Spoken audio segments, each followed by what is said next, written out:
ሰላም ሰላም ውድ ቤተሰቦቼ እንዴት ናችሁልኝ? ሰላም ናችሁ ወይ? እኔ ሰላም ነኝ፣ እግዚአብሔር ይመስገን። እናንተ እንዴት ናችሁ? ሁሉ ሰላም፣ ሁሉ መልካም ነው አለን። እኛ ደህና ነን። እናንተስ እንዴት ናችሁ? ሁሉ አማን? ረመዳን እንዴት እያደረጋችሁ ነው? እግዚአብሔር ይመስገን። አንድ ሳምንት እየቀረን ነው። እግዚአብሔር የተመሰገነ ይሁን። እናንተስ እንዴት ናችሁ? የፋሲካ ጾምም አንድ ወር ሆነን፣ አንድ ወር ይቀረናል ማለት ነው እና ሁሉ አማን ነው እኛ ጋር እግዚአብሔር ይመስገን፣ ሁሉ ሰላም ነው። ብቻ የዘንድሮ ረመዳን በጣም ነው ደስ የሚለው። እግዚአብሔር ይመስገን። ሀገራችንን ሰላም ያደርግልን። ከማንም ከምንም በላይ ዞሮ መግቢያ ሀገራችን ነውና ሀገራችንን ፈጣሪ ሰላም እንዲያደርግልን ዱአ እናድርግ፣ እንጸልየን፣ ለምን እላችኋለሁ እና ዛሬ ደግሞ ይዤላችሁ ብቅ ያልኩት ሐረግ ድራማ ክፍል 66 እንዴት ይሆናል ብለን የምናስበው ነው። ምክንያቱም ያፌት እንግዲህ ናታንን በሚገርም ሁኔታ አናዶታል፣ አቃጥሎታል፣ በማይባል ነገር ማለት ነው። እኔ በኤፍራታ በጣም አዝኛለሁ። እግዚአብሔር ኤፍራታ ያው ለፍቅር መስዋዕት ከፈልኩ ብላ ነው እሷ ይሄን ነገር እያደረገች ያለችውና ግን ናታን ደግሞ በጣም እየተጎዳ ነው እና ከባድ ነው፣ ከባድ በማይባል ሁኔታ ማለት ነው። እና ይመስለኛል እኔ ሳስበው ሁለቱም ይጋቡ አይመስለኝም። በቃ በመሀላቸው አሁን ብዙ ውጥረት ነግሷል። የሰርጓን ቀንም ለማሰናከል የሚፈልጉ ብዙዎች አሉ። እነ ሉሊት እቅድ ምናምን እያቀዱ ነው። ኤፍራታም እንግዲህ ሳትወድ በግዷ ናታን የኔ ናታን እያለች የኔ ናታን በአፍ ብቻ ሆኗል፣ በተግባር ነው። እኔ ግን እውነት እስኪ ቆይ እናንተ ግን ብትሆኑ ማለት ነው ይህንን ነገር እንደ ኤፍራታ አይነት ውሳኔ ነው የምትወስኑት ወይንስ የራሳችሁ ውሳኔ ሌላ ይሆናል? የኔ ውሳኔ ግን ሌላ ነበር የሚሆነው። ምን ይሆናል ብላችሁ ብጠይቁኝ ማለት ነው እግዚአብሔር በሚያውቀው ማለት ነው። እኔም ወደው ከሆነ እሱን ጠይቀዋለሁ፣ ነግረዋለሁ፣ ያለውን ነገር አሳውቀዋለሁ። የሚመጣውን ችግር አብሬው እጋፈጣለሁ እንጂ ራሴን አሳልፌ ሰጥቼ ለፍቅረኛዬ ነው ብዬ ራሴን በማይሆን መንገድ ውስጥ አላስገባም። እና ኤፍራታ ስህተት ሰርታለች። ቤተሰቦቿ በማያውቁት መልኩ እራት ተጋብዛ እራት ልትበላ ሄዳ እንደገና ናታን ሲደውል ስልኩን ያነሳው ያፌት በጣም ይደብራል።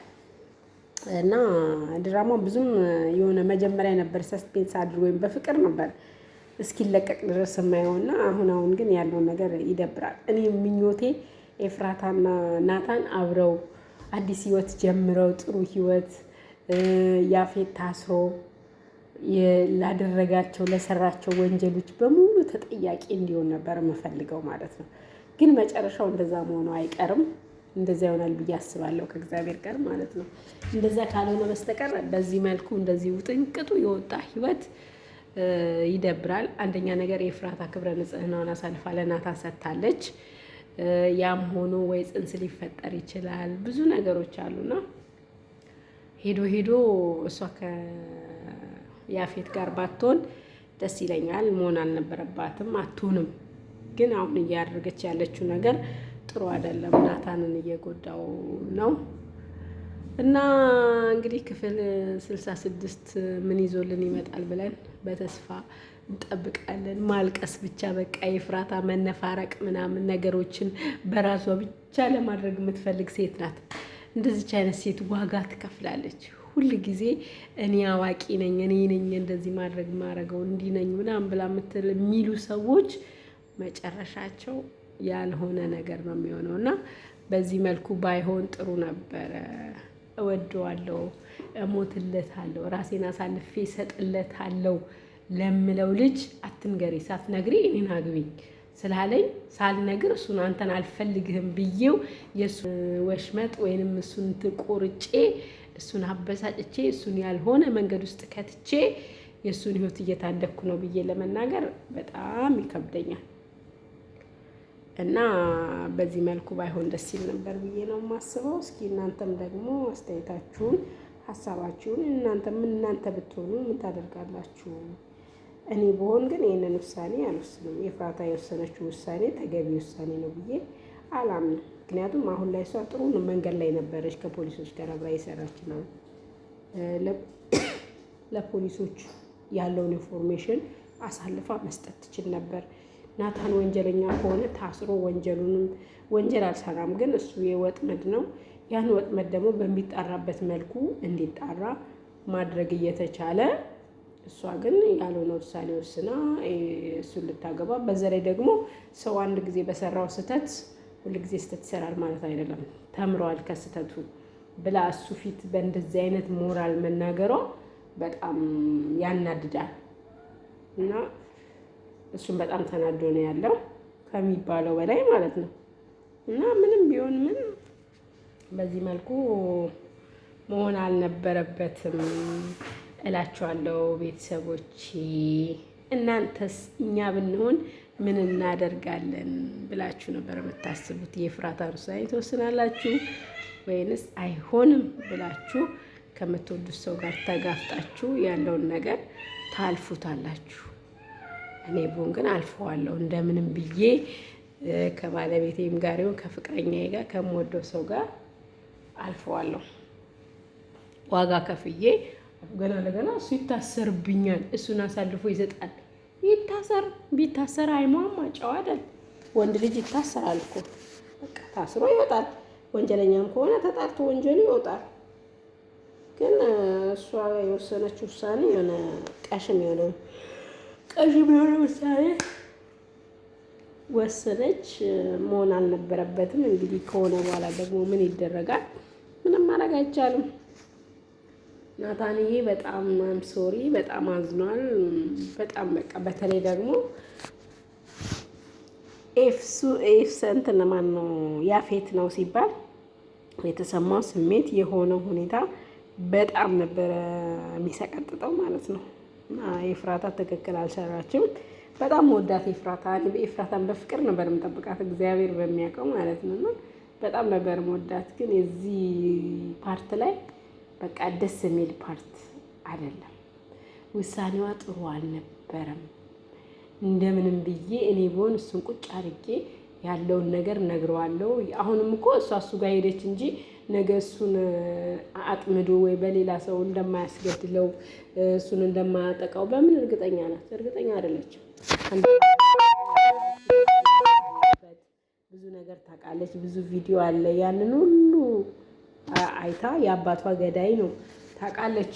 ስለዚህ ያንን ሁሉ ነገር እንትን ብላ እሱን ለማግባት መስማማቷ ከሚገባው በላይ ይደብራል። ግን እስቲ እናያለን። 65 በዛ መልኩ አልፏል። እንግዲህ 66 ደግሞ እንዴት አድርገው እንደሚለቁት እናያለን፣ እንጠብቃለን በጉጉት ማለት ነው። እና እኔ ግን ማርያም በጣም በቃ ሰስፔንስ ሆኜ ነው የምጠብቀው። ይሄም ድራማ ሄዶ በቃ በጥሩ ሁኔታ ይጀምሩና መጨረሻው ላይ በቃ የሆነ ይደብራል። ይሄ ምንን ያስተምራል? በጣም ከባድ የሆነ ነገር ነውና እንግዲህ ኤፉዬ እንግዲህ ገኒም እናት መሆኗን ትነግራታለች። አትነግራትም? ገና ብዙ ጥንቅጡ በቃ ይወጣል።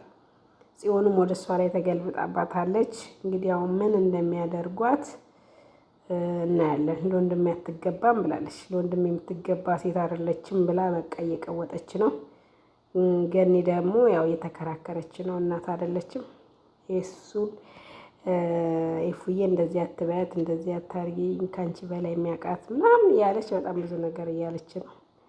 እንግዲህ የሚሆነውን ነገር አብረን እናየዋለን እላችኋለሁ። ማሮችዬ፣ ፍቅሮችዬ፣ ውዶችዬ ሁላችሁንም እጅግ አድርገን በጣም ነው የምንወዳችሁ፣ በጣም ነው የምናከብራችሁ። እስካሁን ድረስ አብራችሁን ስላላችሁ ላይክ፣ ሼር፣ ሰብስክራይብ ስለምታደርጉንም እናመሰግናለን።